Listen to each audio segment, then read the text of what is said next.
Good afternoon, everyone. I'm Julie Livingston, and I am with the Quorum Initiative. Welcome to Quorum Live. This is a series of conversations with Quorum Initiative friends and members from around the world. And the Quorum Initiative, in case you're unfamiliar with us, is a professional organization based in New York City with chapters in St. Joseph's, Missouri, Washington, D.C., and London in the UK. That are seeking to create change in the workplace and a more direct pathway to the C-suite for women. We are also looking to attract more venture capital money to women-owned and led businesses and increase female representation to corporate boards. Today, I am delighted to welcome Anca Griffiths. She is the co-founder and CEO of OM, a precision health company where the best minds in health come together to offer support to corporates and individuals.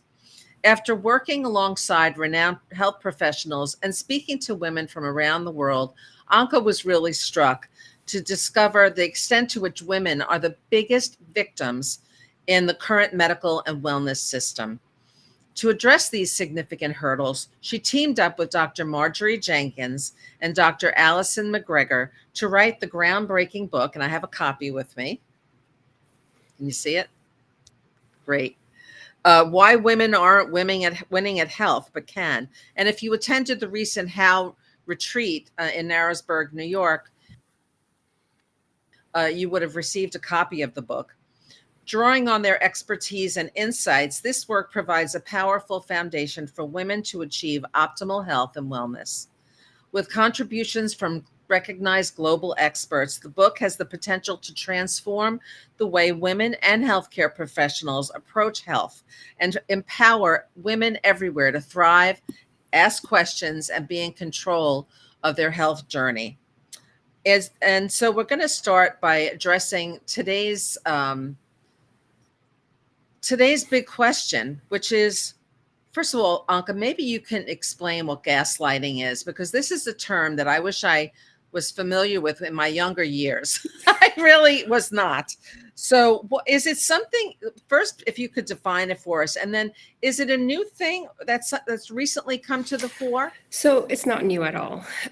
So medical gaslighting is when you go to a healthcare practitioner and you share with them what's happening and they dismiss your concerns. And this can look in so many ways. It could be from something like, oh, I'm experiencing a lot more brain fog, and I have difficulty sleeping now. I don't know what it is. And they're like, oh, that's just how it is. That's how it is in your 40s. It's just aging. So it could be as, I would say as light, but it's never light as that, to going in with symptoms of a heart attack and being dismissed and being sent home with stress medication, right, with antidepressants. And the numbers behind it are staggering in terms of the consequences for when women experience gaslighting. So again, going back to the heart disease, women are 50% more likely to die of heart disease, of a heart attack, after going into the emergency room compared to men, because their symptoms are ignored. So it's not new at all. It doesn't only happen to women. I was just doing a presentation today to a group of men and women in the corporate environment, and a man said, I went to see my doctor and I was discussing with him my weight loss options and what I was trying to do. And he just completely, dismissed what I was doing. That's gaslighting as well, right? In terms of trying to have a conversation with your doctor and they're dismissing your concern. So anytime. If I can interrupt for 1 second, it's interesting because I have a wonderful internist. He's my general practitioner who I go to. And he was saying to me that he has felt the pressure from insurance companies who are trying to limit his time with patients. And he told me, and that's another reason why the gaslighting can occur. But he ignores it. He said, I cannot work that way. And I want to give my patients the best care. So I want to spend the time and listen to them and really hear what they have to say. I mean, so look, it's not new. the term gaslighting is new, but it's, it's been happening since the dawn of time, I think, that we go to a healthcare practitioner and they're coming from a place of power and they can be dismissive. It happens a lot more to women. And before we get into the, what we can do about it, I think it's really important to understand why it's happening. Because when you understand the system that we are in, you can navigate it better. And exactly like you gave this, this example, a lot of the times it's not coming from a bad place, but it's coming from the environment that we live in. So maybe let's start with that, Julie. Like, why is medical gaslighting happening, and why is medical gaslighting happening so much more to women compared to men? Yeah, why is this? This is so It is. disconcerting, Anca. I mean, it makes you feel that every time you go to the doctor, you have to have your backup, to really prepare for this appointment. And that's not necessarily a bad thing. I think that's actually a good thing. But to feel like, you're not going to be heard, that's not my good. co-author, Dr. Marjorie Jenkins, she says, medical gaslighting, and she's a doctor. She's an internist. She's worked with thousands of patients. Just going to show the book again. So she said, medical gaslighting makes women sick and it keeps women sick. So it's not at all trivial. Wow. And she explains why that is. But let's go back to the question of why is this happening?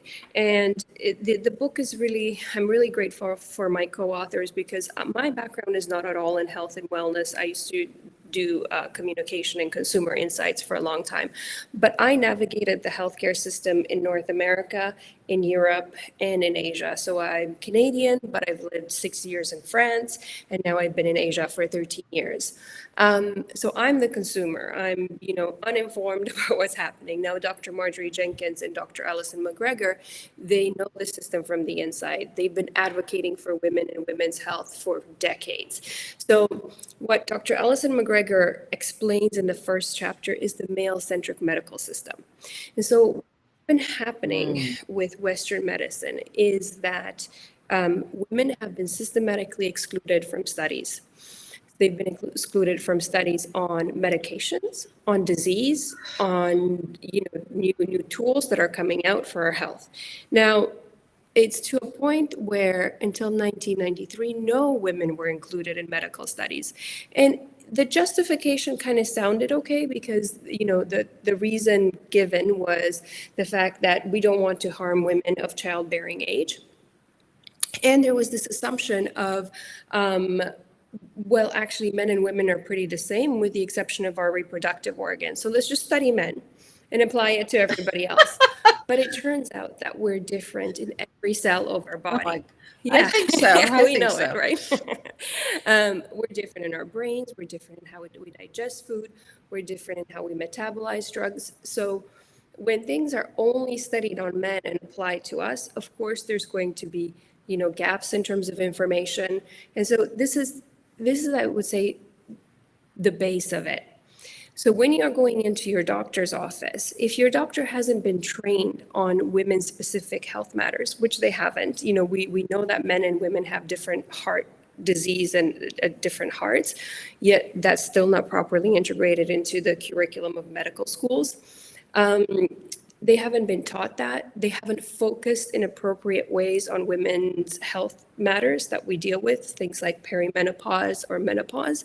So they're not coming from a place of, I'm purely dismissing you. They're coming from a place of, this is not something that I covered, right? But it's super important for us, and we could spend a lot of time on this, on the male-centric medical system. It's a whole big chunk of the book, but it's really important that you understand that, so that you don't feel like you're going crazy in your head when you're experiencing something and there's not an answer for it. It doesn't mean it's in your head. It doesn't mean you're imagining it. It doesn't mean it's not there. But most likely, it means that the doctor either doesn't have the information on it, or hasn't been trained on it, or that medicine or condition has not been studied properly on women's bodies. So that's where it's coming from. Anca, the one thing that is coming up for me is medical gaslighting a type of bullying? Look, it can be, right? Because bullying is what? It's somebody that has a bit more power or is bigger in some way physically, not being kind to somebody who has less power or being more little. And it can be like that, and it certainly can feel like that. It can feel like that to the point of trauma, especially for women, and that's where it becomes really difficult, because then we are almost traumatized to engage in the healthcare system after we've experienced this time and time again. And this is why Dr. Marjorie Jenkins says it makes women ill, right? Because you're not being heard. The issues that you are experiencing are not being looked at in a meaningful way, and you're going to get sick.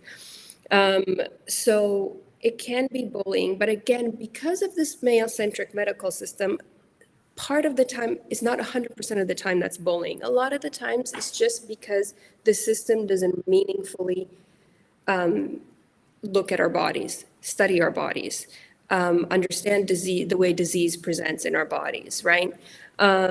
So without that information, and without even the knowledge that that information should be there, they're just saying, well, I don't see that as being anything, right? So it's coming from that place. It could be both.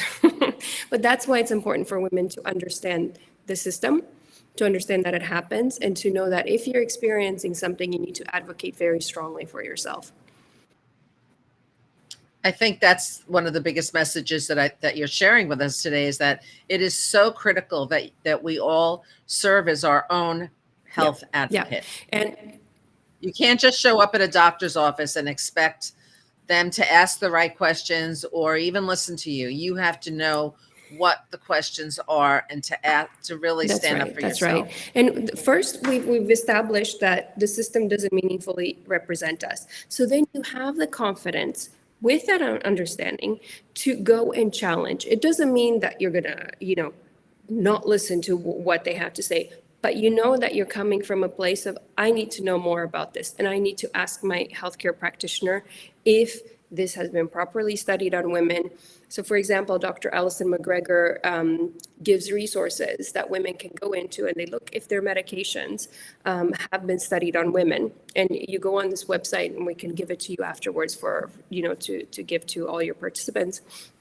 And you look at the medication that has been released on the market, and you see most of the time when you look at something, it's like 80% male, 20% women. So that gives you an idea if, it has been properly studied. And you can say to your doctor, look, is this perhaps because it hasn't been properly studied on women?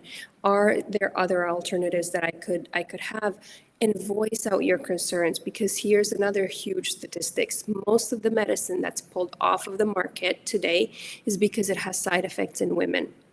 Because again, it's been studied until about 10 years ago, it was to the height of 80% of medicine pulled off of the market is, because it had side effects in women. Now, after 1993, things shifted, and more women have to now be included in studies. The problem is that they don't de-aggregate the data. So they don't split it by men and women. Oh, hi, everybody. So that means that we still don't have a meaningful understanding of what happens to women's bodies. And you might say, like, why is that? Because if I tell you the numbers, women are the number one consumers of pharmaceuticals. Women are the number one consumers of healthcare. Women are the number one consumers of wellness, right? So why is that? Why aren't they making products that are appropriate for our bodies? Well, it's a little bit trickier with women's bodies, right? If you're going to launch a new medicine, right? That normally takes 10 to 15 years from, the inception to the point that it gets to your pharmacy. If you're going to study that on 100 men, you're going to get pretty homogeneous results. You're going to get, this is working in this way, here are the side effects. If you study it on women, one woman is perimenopause, one woman is menopause, one woman is postmenopause, one woman is maybe just had a baby, so she's in some phase of postpartum. One woman, is in her fertile years on one point of her menstrual cycle, and another one in another point of menstrual cycle. And that all impacts how we react to that medicine. So then things become a lot longer and a lot more expensive. So it's just so much easier to study everything on men and cheaper. But we need that information in order to make informed We choices do. for Look, women the for system is sure. changing. And, there's so many behind the scenes that are doing incredible work to advocate for women's health. But it's not changing fast enough. It's a big ship, and big ships are hard to turn. So until that point, So, women need Anca, to know this and not ignore things if they're happening in their bodies, but speak out and voice them out so they don't get harmed. yeah, that leads into my next question. I mean, this is practical. Once a woman is in a doctor's office and notices gaslighting or has a feeling that, like, in her gut, that something is not Yeah. not right about this interaction, what what can Okay. they do? So I think there's a way to prepare for your medical appointment that will set you up to get the most out of it. And that's a subject that Dr. Marjorie Jenkins covers. So when you get into your medical appointment, one, exactly as you said, that doctor is pressed for time, right? So they're going to be in and out looking at some results, talking to you about them, and not going beyond that at all. But your health Right. is something that changes on a daily basis. So before your appointment, take the time to sit down and think, okay, how am I feeling on this medicine? How am I feeling on this medicine in different parts of my menstrual cycle? Note all that down. See if you have questions around that. Or if you have symptoms that you're struggling with, write them down, and write them down with as much information as you can around them. And then have your list of questions ready when you go into your doctor's office, so that when they ask, is there's anything else, you're not like, oh no, I'm good. Or they have their hand on the door almost halfway out the door, and you're like, yeah, actually, I'm suffering, I think I have some pelvic floor issues. And even for them, it takes a while for the mind to kind of shift back and refocus, right? So by preparing well for your doctor's appointment, you can grab their attention and have as rich of a conversation as you can in that moment that you have with them, addressing your concerns. That is such great advice. And I want to share a story of I have a little bit of white coat syndrome. I could get nervous and anxious when I go to a doctor's appointment. And so I had my list of questions with me on a piece of paper. And my doctor, who's a male doctor, said to me, started teasing me about having the list. Yeah. And I almost succumbed to not asking him the questions on the list. And I just said, I admitted it. I said, listen, I know that I have white coat syndrome, and I do get a little nervous coming here. I want to be prepared. So these are the questions that I Yeah. want to ask you and the things I Yeah, want to this review. is what I mean. Gaslighting and minimizing your concerns can take so many shapes and forms, right? And you can do your best, and this can still happen. I'll say this. So in our book, towards the end, because the end part of it is how can women win at health, Dr. Marjorie Jenkins shares this patient-provider pyramid, and it has different levels into it. The last one being results. Like, we want results out of our healthcare providers. Well, positive results, right? We want positive results. But the first base of it is communication, right? And in that communication, you're both responsible for that. You're responsible to come in and have a rich and engaging conversation, and they should respond to it. Now, should they be nice to you? And should they be the most empathetic? Some are, some aren't. But even for the ones that are, if the results are not there, if you're going to a doctor that's like really kind and listens to you, and 3 years down the line, you're still not getting results on the things you're struggling with, you still need to consider that, that provider, that it's still not a good relationship. A good relationship is, can we have a communication, proper, rich communication? Is it done in a nice way? Not all are nice, but there's some brilliant doctors out there that might not have great bedside manners, right? So is the, communication there? You're both responsible for that. Then accountability, again, they're going to share something with you and you're going to share something with them. There needs to be accountability on both sides. And then there's a few other levels until you get to results. But I think kind of like when that happens, and it's really hard because it happened to me actually with not myself, but with one of my children recently. And because it happened so fast, you don't even like, I didn't even have time to think about it. I was You just, don't I have was time just to fuming react to it. afterwards. I was like, "Rrr, rrr, rrr." But this is a process, right? And you want to build great relationship with your healthcare providers that are rich, that amount to results in your health in terms of positive results. If that doesn't happen, you need to consider switching providers or finding ones that you can work with. Absolutely. Yeah. I mean, there is also in the US anyway, and I'm sure other countries have it too. Many of the larger healthcare networks do have a patient portal that you could go on, on digital media, and you could go check that out, and you can send in questions that way too. Because I have found that sometimes if I don't know, if I forget a question that's on my list when I go to the doctor, and I start beating myself up after thinking, oh no, I missed that single opportunity to ask him this, but you didn't, because you have the patient portal, and you should feel free to ask that question. That's right. You need to find ways to get your answers, whether it's, getting another appointment, although that just a lot of the times, it takes a long time, or, finding somebody that can answer you via a portal, via another health provider. It's super, super important, because something that we mentioned in the book, and I think it's with medical gaslighting, it's almost this perfect storm of so many things that are happening. The system itself, our own internalized beliefs about our health. But there is a belief that we have as women that our bodies, we should accept a certain amount of pain, right? We have menstrual pain. That's normal. Here's the thing, it's not. And I'm saying, don't accept any amount of pain around your menstrual cycle. And to me, like, where I realized this was with one of our traditional Chinese medicine practitioners, and the stories in the book, where we were discussing different things together, and I said to her, well, it's normal because it's just menstrual pain. And she said, what do you mean it's just menstrual pain? Should be no menstrual pain. What's the problem, right? And I said, well, not a lot, but like a little bit, right, is normal. And she said, no. Yeah. Why would you think it's normal? To me, I look at your menstrual health as your report card on health.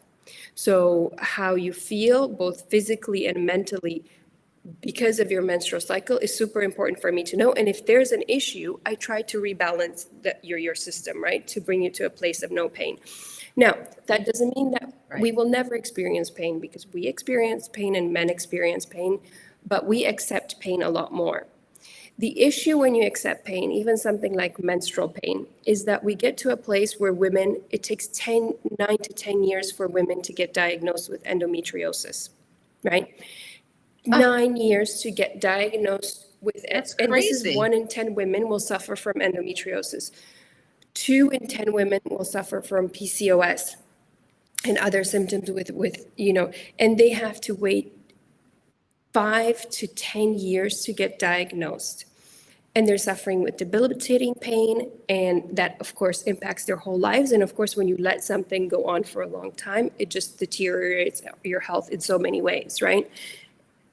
It's mind-boggling. And why that is because, one, it's normal for us to feel like we can accept some menstrual pain. 2, the providers themselves, when we go in, nobody believes us, because they're like, oh, that's just how it is. It's just menstrual pain, take some Tylenol, right? No, it shouldn't be okay. And you shouldn't accept that, or issues with sleep, issues with brain fog, issues that might seem trivial or might seem like part of our reality. You shouldn't accept them without finding support to rebalance it, right? We will go through periods of so many things, but we need to bring our body to health. And there are providers that can help us with that. So do not accept that. And I know I said traditional Chinese medicine, but I can tell you that in the same way that, they look at it, so do the best OBGYN, so do the best women's health experts. They don't look at it as, oh, it's just normal, it's just a little bit. No, there's something there. This is such important and vital information, Anca.